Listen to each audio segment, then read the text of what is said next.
인간의 마음에는 무엇이 있나? 이 제목으로 같이 은혜를 나누기를 원합니다. 한 인디언 노인이 자기 손자에게 인간 내면에서 일어나는 큰 싸움에 대해서 이야기를 했습니다. 이렇게 얘기했습니다. 얘야, 우리 마음속에는 싸움이 벌어지는데 두 마리 늑대의 싸움이란다.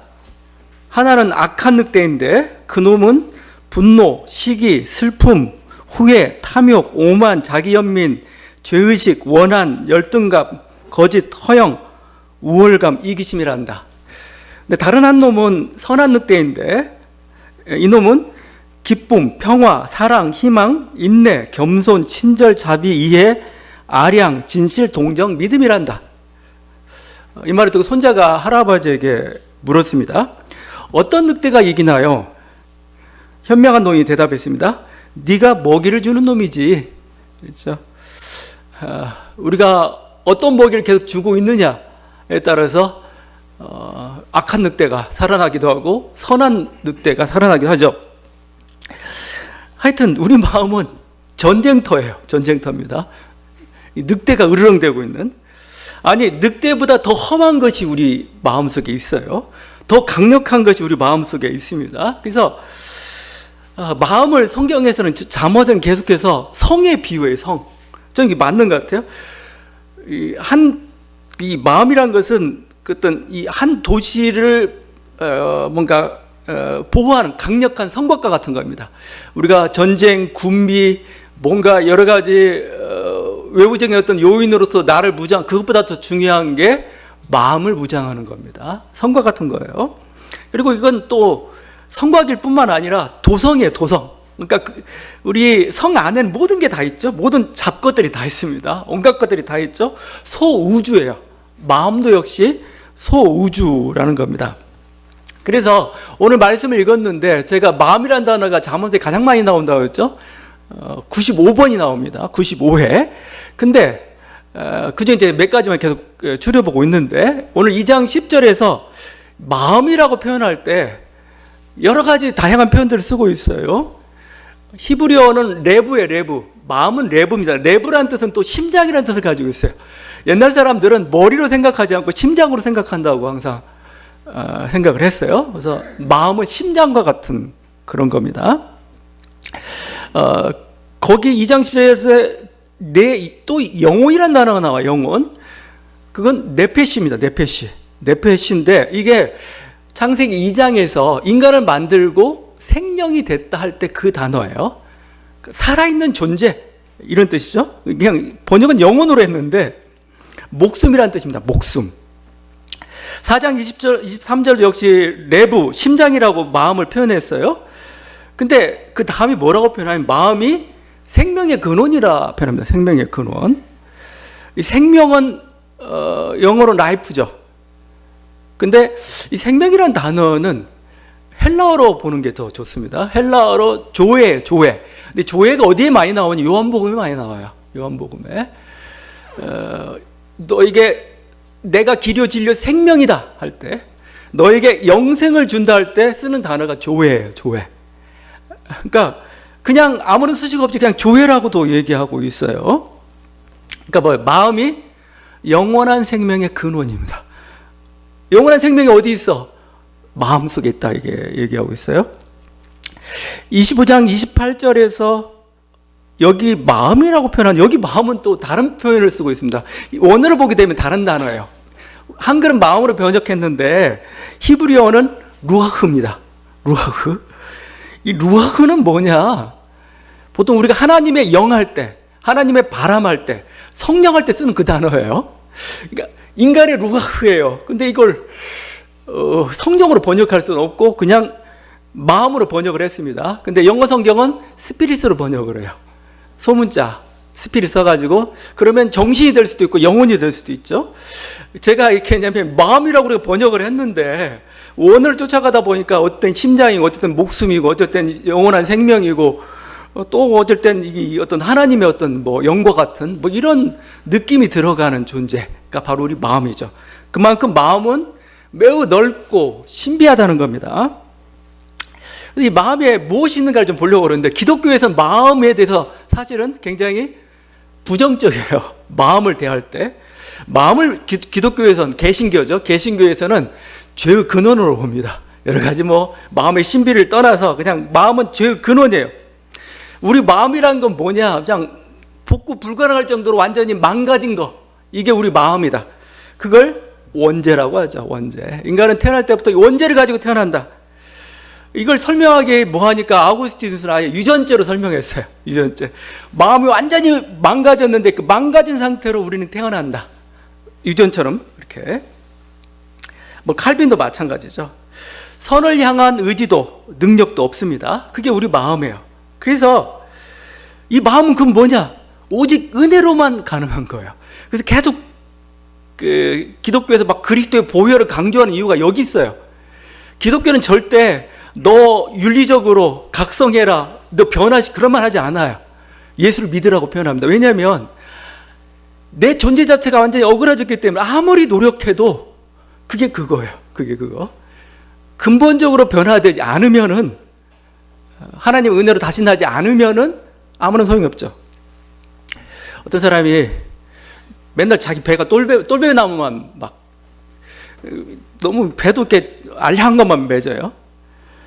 그래가지고 내가 이번에 각성하리라 해가지고 거기다 거름을 줬습니다. 거름을 주고 열심히 잡초도 뽑고 해가지고 다음에 정말 풍성한 수확을 거뒀습니다. 100배의 똘배를 얻었습니다. 그 뭐예요? 그거 아예 안 된다는 겁니다. 그냥 바꿔야 돼요. 바꾸지 않으면은 존재 자체가 변화되지 않으면 우리 노력이랑은 아무 소용이 없습니다. 그래서 루터 같은 경우는 성화를 얘기하지 않아요. 성화 필요 없어. 성화 잘못하면 자기 의가 돼. 너에게 필요한 게 은혜야, 은혜. 네가 얼마나 죄인이고 부족한 존재고 오직 그리스도로만 거듭날 수 있는, 새롭게 될 수 있는 존재임을 깨닫지 못한다면 우리 노력이란 건 정말 100배의 똘배를 맺는 거나 마찬가지인 거죠. 여기 보면은 인디언 추장 말대는 개신교에서는 악한 늑대만 드글드글한 게 우리 마음이에요. 예레미야도 이렇게 얘기하죠. 만물보다 거짓되고 심히 부패한 것은 마음이라. 마음 수련해서 우리가 온전해질 수 없어. 이렇게 되는 거예요. 자, 근데 제가 좀 더 보려는 게 지금 이 불가능성보다 이 마음이 가지고 놀라운 힘인데, 이게 원죄론이죠. 원죄론인데 바울의 로마서를 근거로 해서 이 원죄론이 만들어졌습니다. 근데 로마서를 자세히 읽어보면은 바울이 죄라고 할 때 어떤 존재론적으로 얘기하지 않아요. 실존적으로 얘기해요. 그게 무슨 얘기냐면 내 마음이 악하다고 얘기하지 않아요. 그러니까 내 마음이 죄다. 이 마음 가운데 죄가 있다. 이렇게 표현하지 않아요. 그러니까 내가 태어날 때부터 죄인이다. 이게 실존적인 존재론적이죠. 그렇게 표현하지 않아요. 뭐라고 표현하냐면 하나의 세력 밑에 있다. 지배 밑에 있다. 죄의 지배 밑에 있다. 죄의 세력 안에 있다. 네가 죄인이다 하고 네가 죄의 지배하에 있다는 건 좀 다른 개념이죠. 죄의 지배로 표현합니다. 그러니까 우리 마음은 천성적으로 악하다 이렇게 표현하는 게 아니고 넌 태어날 때부터 부패하고 악해. 물론 표현이 있지만 그런 거의 의미를 쫓아가면 이런 식으로 존재론적으로 악하다고 얘기하는 게 아니고 우리 마음이 약해. 약한데 뭐요? 죄의 지배를 받고 있어. 다른 식으로 표현하면 식민 통치를 받고 있어. 죄의 이런 거죠. 로마서 7장 23절입니다. 내 지체 속에서 한 다른 법이 내 마음의 법과 싸워 내 지체 속에 있는 죄의 법으로 나를 사로잡는 것을 보는도다. 여기 내 지체 속에서 한 다른 법 하니까 지체가 번역이 좀 이상하게 됐는데 내 마음의 여러 부분들 중에 한 부분이 뭐예요? 선한 걸 줬고 한 부분은 또 악한 걸 줬는다 이런 말을 하는 겁니다. 그 지체예요. 근데 내 마음의 여러 부분 중에 내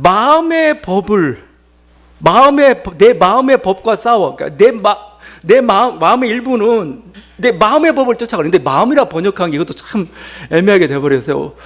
그 원어로 보게 되면 누스예요. 누스는 이성입니다. 생각이고 이성이에요. 나는 이성의 법을 쫓아가려고 하는데 안 된다는 거예요. 이성의 법을 다른 식으로 뭐라고 표현했냐면 하나님의 법으로 표현했습니다. 하나님의 법으로. 반면에 다른 법이 나와요. 다른 법이 뭐냐 이거요? 지체 속에 있는 한 다른 법, 이게 뭐예요? 죄의 법인데 이 죄의 법이 너무나 강력해요. 나를 죄의 종으로 삼습니다. 그래서 지금 하나님의 법하고 마음의 법, 이성의 법하고 죄의 법이 나란 존재를 놓고 내 마음속에 지금 싸움판이 벌어진 겁니다. 악한 늑대와 선한 늑대의 싸움처럼 이렇게 그렇게 표현하고, 근데 내가 맨날 져요. 난 죄의 법에 지배당했다. 이게 지금 이 예수 믿기 전에 바울의 모습이에요. 나는, 그러니까 우리가 예수를 안다는 것은 이런 무기력을 먼저 경험해야 돼요. 내가 불가능하구나, 내가 할 수 없구나를 깨닫고 나서야 우리가 예수의 은혜를 할지, 그때부터 사실 기독교가 시작이 돼요. 사실 우리가 아무리 나는 거룩한 사람 돼보겠어, 그건 다른 종교에서 하면 돼요. 기독교는 그게 아니고 예수를 믿는 겁니다. 여기서부터 사실은 출발이 돼요. 자, 근데 제가 여기서 사용한 게 뭐냐면 이 법이란 단어의 법, 죄의 법, 하나님의 법, 마음의 법인데, 법이 자꾸 이제 헬라어 써서 좀 그런데 이게 쓸 수밖에 없어요. 법은 노모스입니다. 노모스. 근데 노모스가 율법도 돼요. 율법도 되는데 일반 법도 돼요. 여기는 법으로 그냥 번역을 했는데, 법이란 건 뭐예요? 지배 질서입니다. 지배 질서. 보이지 않는 가운데 통제하고 있는 게 법이에요. 여러분이 밤에 막 그 신호등을 빨간불일 때를 못 건너죠. 아무도 지켜보는 사람 없는데 법이 여러분을 지배하고 있는 거예요. 지금 여기서 건너면 안 돼 하고, 이게 법이에요. 법이죠. 그러니까 대한민국 사람이란 건 뭐예요? 대한민국의 헌법적 지배를 받는 사람은 대한민국인이라고 하고, 우리는 그런 법의 지배를 받고 있어요 지금. 그래서 제가 얘기하는 게, 내 안에 죄가 있다, 내가 죄인이라고 표현할 때 죄가 내 안에 실제한다는 얘기가 아니에요. 물론 이제 또 다른 식으로 표현하는데, 근본적으로 뭐냐면 죄가 지배하고 있는 겁니다. 죄가. 그 죄는 어디 있어요? 바깥에 있어요. 바깥에 있으면서 죄가 우리를 지배하고 있습니다. 그래서 저는 이렇게 표현하고 있어요. 일제가 지금 일제 강점기 때 일제가 강력한 식민 통치를 합니다.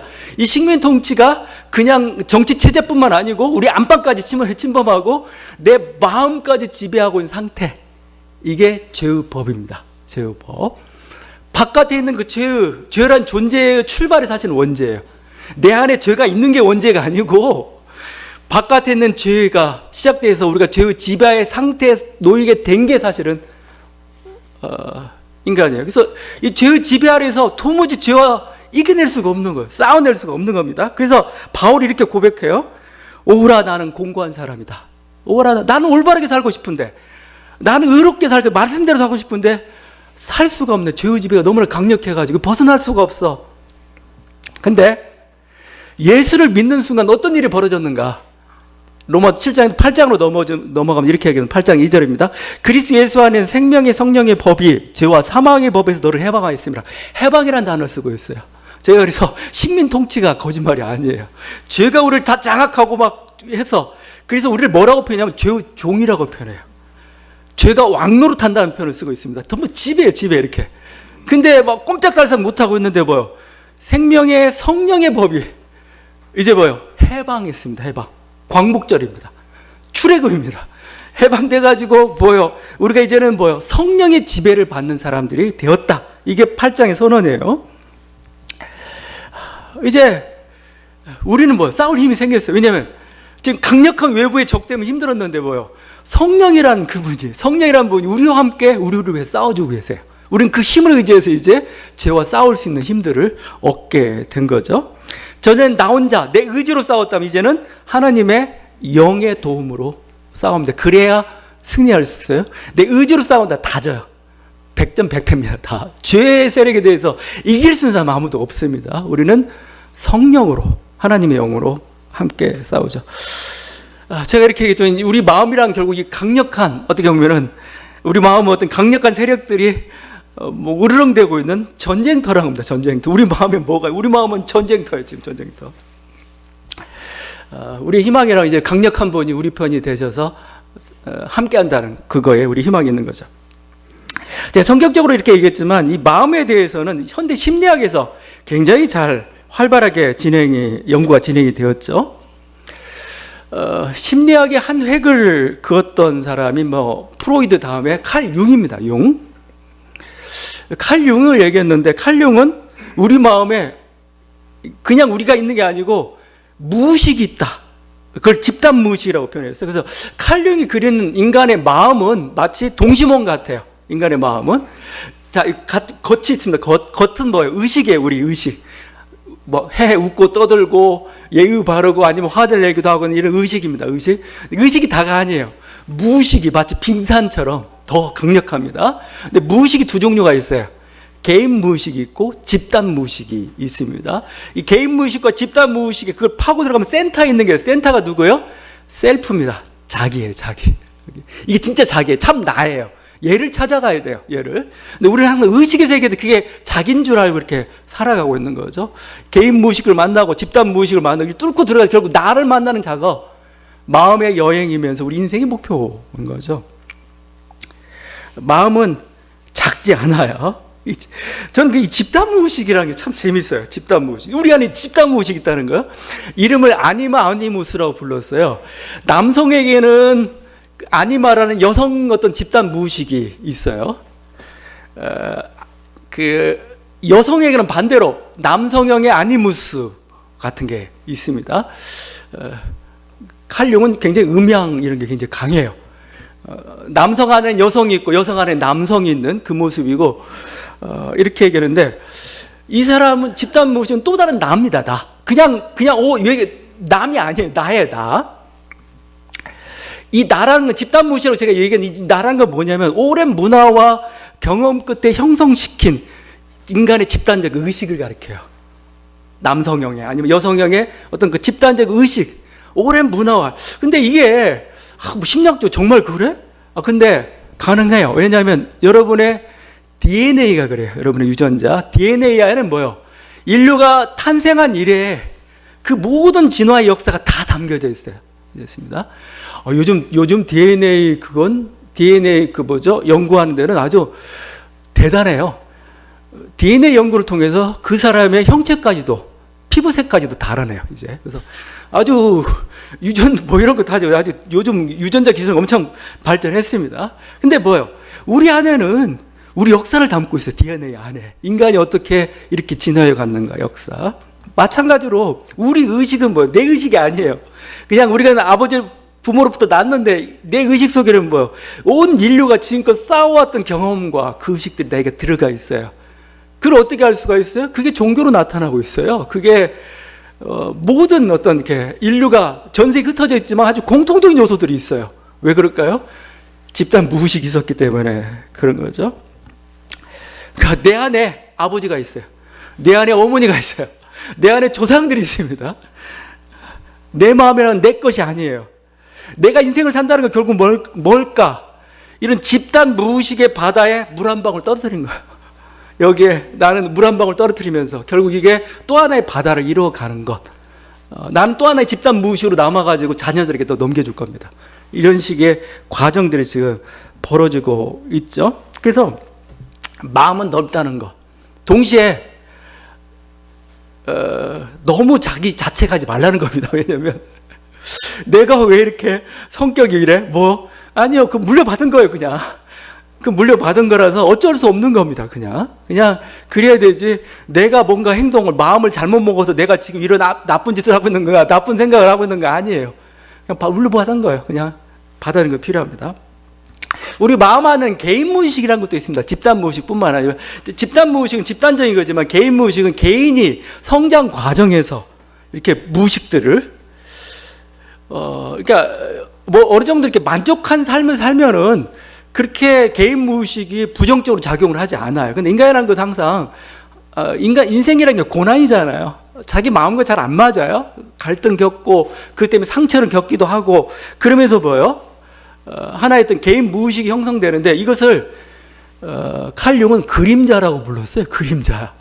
왜 그림자면 그림자는 자기예요. 사실은요. 내가 있기 때문에 그림자가 생긴 거예요. 이게 내 마음에 뭔가 억눌려 놓은 어떤 반대 기질 같은 거 있어요. 내 마음에 어떤 상처 같은 거 남아 있는 거 이걸 그림자라고 부릅니다. 그래서 여러분이 사실 그걸 느껴요. 나는 굉장히 다른 사람 착한 사람으로 여기는데 내 속에서는 계속 분노가 끓고 있어요. 분노가. 나는 굉장히 모범적인데 내 속에서는 막 그 방탕기질. 난 놀고 싶어 놀고 싶은데 막 그걸 억제하느라고 죽겠어 지금. 근데 이게 그냥 그 아래에 있으면 괜찮은데 위기시가 되면 폭발해버려요. 위기시가 되면. 위기시면 갑자기 폭발해가지고 걷잡을 수가 없게 되는 거죠. 그래서 요즘 드라마의 단골 소재예요. 요즘 다중인격 들어봤잖아요. 다중인격. 결국 이 칼륨 때문에 생긴 거예요. 그냥 다중인격. 어떤 놈인데 그림자. 근데 막 나와 정반대의 성격이에요. 근데 사실은 자기예요.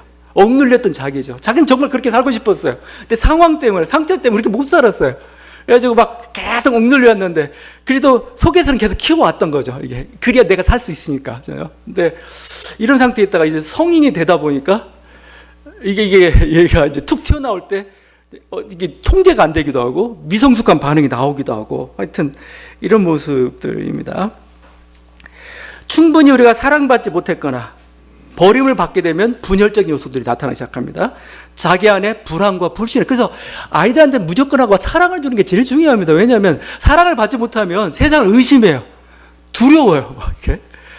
두렵고 의심스럽고 막 하다 보니까 불안하니까 이것 때문에 나의 불안을 감춰도 뭐 어떤 새로운 것들을 만들어내고 막 마치 그게 나의 불안을 잠재워 줄 것처럼 이렇게 하나 형상화 시켜놓고 내 안 속에 그게 그림자 같은 겁니다. 네. 누가 억울한 폭력을 당했다든가 그러면 내 안에 분노와 무기력의 그림자를 만들어 놔요. 내가 어린 시절 충분히 놀지 못하고 이 과도한 책임감에 들리면 뭐예요? 엄격한 선생이 그림자로 내 안에 들어와 있어요. 엄격한 선생이. 근데 이게 문제가 하나님도 그렇게 인식을 해요. 어떤 분은 하나님은 굉장히 사랑의 하나님, 뭔가 활동적인 에너지 하나님으로 느끼는 사람이 있는 반면에 어떤 분은 굉장히 심판자 하나님으로 막 조금만 잘못하면 막 때릴 것 같은, 그건 내 안에 형성시켜 놓은, 어떻게 보면은 지나친 자기 책임감이 만들어 놓은 자기의 그늘과 같은 그림자 같은 거죠. 근데 사실 이 그림자는 나쁜 게 아니라는 겁니다. 자기를 방어하기 위한 노력이에요. 어렸잖아요. 그때는 너무 어려서 잘 대처가 안 됐어요. 반응하든지 폭력으로 맞서 싸우든지 했는데 힘도 없고 뭐다 하면 반응하지 못하다 보면 결국 자기를 쪼는 방향으로 갔든지 뭔가 이렇게 했지만 결국 그렇게라도 해놨기 때문에 자유의 공간을 내 마음속에 나름대로 남겨놓은 거예요. 그래서 내가 살았던 거예요. 그 자기예요. 그래서 심리학 이쪽으로 할 때 이 그림자를 발견하고 그림자에 대해서 인정하는 게 먼저 필요합니다. 그동안 나를 보호하느라 고생했구나. 그죠? 이런 모습도 나의 일부분이구나. 그죠? 이걸 우리가 인정하는 그 순간 그림자가 사라지는, 그걸 그림자의 화해라고 합니다. 그림자와 화해. 아예 대극의 일치라는 표현을 쓰고 있어요. 대극의 일치라는 말을 씁니다. 양쪽 극단화된 성격들. 여러분, MBTI 여러분 하잖아요. MBTI가 칼 융으로부터 나왔어요. 왜냐하면 우리 안에 있는 극단화된 성격들을 이 사람이 분리해 놓은 거예요. 이렇게. 외향성, 내향성 쭉 해가지고, 감정형, 이성형, 이런 식으로 막 분리해내서 그 중에 8개를 뽑은 게 MBTI예요. 그러니까 그 극단적 성격들이 사실은 목표는 분류해서 정지하려는 목표가 아니고 조화를 이루어야 됩니다. 그래야 인간이 행복한 거예요. 이걸 우리가 다른 식으로 표현하면 생명 충만함이라고 표현합니다. 생명 충만함이 뭐냐? 내 안에 그림자와 화해하면서 이제 하나가 되는 거예요. 하나가 되는 거. 그걸 대극의 합일, 이렇게. 그래서, 이게 막 잠언서는 우리 마음을 다스려라. 뭔가 분노하지 말라. 근데 그게 내가 훈련하기, 그래, 나는 오늘부터 분노하지 않겠어? 내 마음을 다스리겠어? 안 돼요. 왜냐면 이 속에서 이 어린아이 같이 이 그림자가 계속해서 충동질을 하고 있어요. 충동질. 얘를 정리를 해야 돼요. 얘와 해결하든지 화해하든지 어떻게든 처리하지 않으면은 안 되는 겁니다, 이거. 마치 얘는 화산맥 같아요, 화산맥. 쫙 가다 갑자기 용암처럼 푹 분출해버립니다. 막아놨어요. 저쪽가 또 푹 분출해요. 이 화산맥을 잘 다스려야 됩니다. 근데 사실 그림자가 또 나쁜 것만 아니에요. 분노가 사실은 나쁜 것만 아니잖아요. 분노라는 게 뭐예요? 에너지. 사랑이에요, 사실은 사랑. 그러니까 뭐예요? 이게 너무 과해서 문제죠. 잘 컨트롤하고 올바른 방향으로 갈 수 있도록 만들어주면은 오히려 낫습니다, 이게. 이 마음이죠. 그래서 저는 이 마음을 다스린 사람은 정말 성을 정복하는 위대한 장군 같은 사람입니다. 위대한 장군이에요. 위대한 장군. 위대한 투사예요. 자기 마음과 싸워가지고 마음을 다스린 사람. 그죠? 마음과 화해를 이룬 사람은 정말 장군입니다. 대장군입니다. 이게 오늘 말씀처럼 그렇죠. 제가 약간 마음의 부정적인 요소들을 얘기했지만 기독교에서는 마음의 부정적인 요소와 함께 또 부정적으로만 보질 않아요. 이게 마음은 하나님이 거하시는 성전입니다. 또한 성전으로 표현합니다. 하나님 거하시는 성전이기도 해요. 이렇게 표현합니다. 고린도서 3장 16절인데 너희가 하나님의 성전인 것과 하나님의 성령이 너희 안에 계시는 것을 알지 못하느냐. 너희가 하나님의 성전이다. 하나님의 성령이 너희 안에 지금은 여러분 바울이 고린도서를 쓸 때는 예루살렘 성전이 있었어요. 지금 아주 그냥 아주 세계의 건축물로서 황금과 대리석으로 반짝반짝하는 그 있었는데 그게 성전이 아니라는 겁니다. 이제 고린도 교회 막 한 20-30명 모여가지고 예배드리고 있는 그 가정교회 비린내 나는 그 현장 니네가 성전이다 얘기하고 있는 겁니다. 대단한 거죠 이거. 대단한 선언입니다 지금 이거. 근데 여기 너희 아니라고 할 때는 공동체를 가리킬 수 있겠지만 각 사람의 마음으로 해석할 수가 있습니다. 너희 안에 하나님이 계신다. 그래서 너희 안을 마음으로 해석한 사람들이 수도사들이에요. 우리 마음 안에 하나님의 성전, 하나님의 지성소가 계신다. 이렇게 얘기했던 사람들이 수도사들입니다. 그리고 이 죄랄지 이런 심각한 전쟁터들 다 파헤치고 나면 우리 안에 소중한 게 있어요. 우리 안에 소중한 거. 그 소중한 것을 찾아가야 되는 거죠. 아우구스티누스의 고백록에서 제1권에서 제일 먼저 나오는 겁니다. 지금 고백록을 통해서 자기 인생을 다시 한번 반성해 보는데 고백록 1권에 제일 먼저 첫 부분에 나온 단어가 문장이 이거예요. 하늘과 땅을 지으신 나의 하나님이 들어오실 수 있는 공간이 도대체 내 안에 있기는 한 것입니까? 나의 하나님 여호와여, 내 안에 당신을 담을 수 있는 어떤 것이 있습니까? 당신이 나를 만드셨는데 내 안에 당신을 품을 수 있습니까? 오 나의 하나님, 당신이 내 안에 계시지 않으면 나는 존재할 수 없습니다. 내 영혼은 당신이 거하시기에 비좁습니다. 당신이 들어오실 수 있도록 넓혀 주십시오. 이게 고백록 첫 그 문장의 고백입니다. 그러니까 그것이 나는 어떻게 내 마음에 내 마음은 이런데 우리 마음이 그렇다는 겁니다. 우리 마음이 하나님이 거하시는 성전입니다. 그럼 우리 마음이 어느 곳에 그거 계신가? 마음은 얼마나 넓은가? 여러분 그 컴퓨터 세계 하면 요즘 AI 하면서 엄청 넓다는 걸 알잖아요. 그 조그만 칩 안의 세계, 그 조그만 모니터 안에 엄청난 것이 우리는 들었다는 걸 알잖아요. 마음이 사실은 그런 곳인데 그곳에 하나님의 지성소가 있다는 겁니다. 이걸 수도사들의 어떤 영성 훈련으로 삼은 게 아빌라의 테레사입니다. 성녀 테레사. 성녀 테레사가 영혼의 성이라는 걸 썼어요. 마음을 성으로 비유했습니다. 마음은 성이야. 그러면서 이 성에 들어가려면은 이 성을 7개의 방으로 나눕니다. 우리 마음은 7개의 방이야. 여러분 지금 이런 차관들은 매트릭스에도 나오고 막 그래요. 요즘 현대 방이 있어요. 방을 7개를 통과해야 됩니다. 각 방을 궁방이랍니다. 궁방 해가지고 이 궁방을 하나씩 통과하면서 우리 영혼은 더욱더 성숙해져가고 깊어져가고 변화돼가요. 근데 마지막 제7궁방이 뭐냐? 하나님의 지성소예요. 하나님의 지성소. 하나님의 지성소라고 표현하고 있고 뭐라고 표현하면 영적 결혼이라는 표현을 씁니다. 영적 결혼. 나와 그리스도가 이제는 하나가 되는 단계입니다. 이런 식으로 표현합니다. 나는 없고 오직 그리스도만 있습니다. 이렇게 표현도 하고 막 그래요. 온전히 어떤 일체의 어떤 욕망이 자기를 지배하지 못해요. 내면의 도끼들이 자기를 위협하지 못하지 않습니다. 그냥 절대 자유, 절대 평화, 생명 충만함의 단계. 그게 이 제7궁방. 하나님과 나는 어떤 영적. 그러니까 사실은 기독교도 뭐 불교 못지않게 깊어요. 불교도 수련하고 막 해탈하고 막 그러죠. 근데 이 수도사들이 보세요. 옛날 동굴 수도사, 동굴 수도사는 동굴에만 있어가지고 거기서 그냥 평생 거기서 지내요. 먹을 것은 제자들이 이렇게 바구니를 올려 보냅니다. 그러다가 먹을 걸 올려 보냈는데 그냥 내려와요.